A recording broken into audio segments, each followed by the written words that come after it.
Founder and CEO of Entrepreneur by Design, Wendy Fedoruk has built a business helping her fellow entrepreneurs succeed. Between 70% and some studies say over 90% of small businesses fail. But Wendy believes this failure rate could be greatly reduced because solopreneurs make the same mistakes. Wendy joins us on Biz 101 today to talk with us about how she helps small businesses of all types and the 4 mistakes most solopreneurs make. Hey Wendy, what's a solopreneur? Hi. A solopreneur is basically an entrepreneur that mostly works alone. And I also like to call solopreneurs are very often first generation entrepreneurs. And that is entrepreneurs who are the first time of their lines of family to be doing all this crazy entrepreneur stuff that we like to do. So they're first timers. So for you, what's your own story about how you got to being I guess you're a solopreneur yourself. I am, that's correct. So my story started with real estate investing, actually. I invested in the United States, mostly Phoenix, Arizona, during the crash that we've seen in the US. I am a Canadian, so it was not normal. I didn't know anybody else who was investing in the United States during the crash because most Canadians were too afraid to do so. But I jumped in because I seen cash flow, really good cash flow compared to what I could get in Calgary, and definitely based on depreciation and equity growth. So isn't it interesting, Wendy, that the crash that affected so many people in North America, around the world, and was so horrible in a lot of ways, turned out to be an opportunity for you? That is very true, and it's hard to believe, isn't it? And at the very beginning, it was hard because the homes were really trashed, because people were angry and they were hurt. But over time, once a lot of the Americans realized this is happening to everybody, it's not just me, then the homes weren't quite so damaged. So it was quite an experience emotionally, not even just the business side of it. Entrepreneur by design. Yes.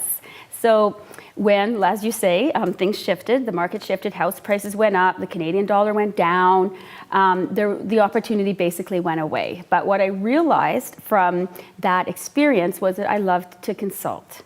And to mention, I did have an e-commerce store for a short while in between there, but that didn't work for me because there was no people involved really. It was me and this online store, right? So I learned a lot about digital marketing and online marketing during that experience, but I quickly sold it and then decided, now what's next? And then it was, I have a lot of business experience here. I have experience as an entrepreneur, as a consultant. Where should I go with this? And business consulting just came out of the blue one day, and I was like, this is where I'm gonna go. I got certified with the Canadian Coaches Federation, and I worked with a team of business coaches just to get my business coaching skills up to par. And then I was able to get a contract. So I'm an independent contracted consultant, and I got a contract with a large Canadian bank who I'm still with today, and I consult their small business clients for sales and marketing. So you are dealing with mostly first-time entrepreneurs. Correct. And you can identify with them because that was you. Exactly. They're startups or small businesses that are struggling. So a few of them have been in business for a few years, but they've realized they have forgot to learn a few things before they jumped into their business. So your company specializes in online sales funnels, as an example of a technical term. Right. What's that? Yes. So it's a type of lead generation. So all businesses need lead generation. There are multiple different types of ways you can bring in leads. The online sales funnels are basically, they're kind of new to the market in that everybody needs them now. They've been there for a long time, but it was mostly just online e-commerce that needed them, or your gurus that you see selling products online. But now even small businesses and retail stores need some funnels, some of the basic funnels. And what a funnel is, I'm just going to give you, because there's multiple funnels, but one example is an email opt-in funnel.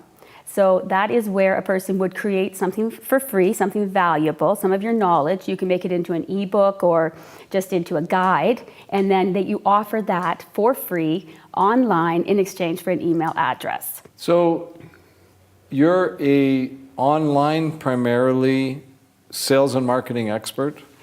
Well, I'm both offline and online. So I can't say I'm an online expert because that is a very, very technical area. With like when you're doing Facebook ads, you got to know Facebook inside and out. If you're doing AdWord, like Google AdWord ads, you got to know that inside and out. And you also have to be able to hook together all the technology. So, you know, you have to hook it up to the ad and then hook it to your email or hook it to your website. So there's a lot of tech in that. I just know the basics of all the different types of marketing that small businesses can do.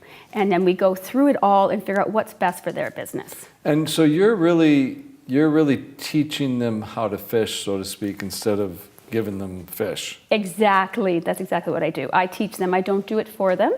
I teach them how to do it. So Wendy, apparently you're going to tell me the 4 things that businesses almost always get wrong.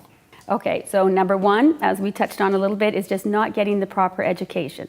So jumping into a business too quick, not learning all of the 5 components of a small business, not learning exactly how to do sales and marketing, or learning enough about it so that they know how they can hire out and not waste their money. Right.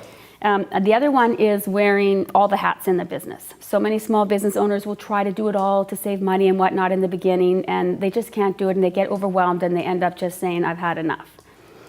I would say the third one is getting stuck in your old ways. So if you've been in business for a while, just kind of being resistant to learning the new ways. And things are changing. They are, aren't I've kind of noticed that. Ouch. And they're changing so quickly, right? So you have to be on top of it all the time.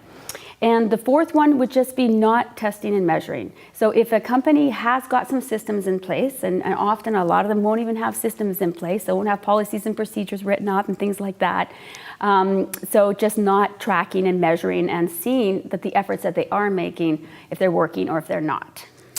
Wendy, entrepreneur by design. Entrepreneur my whole life. I learned a lot in this little segment. Well, Thank you so much for coming on Biz 101. Thank you so much for having me. It was so much fun. Yeah.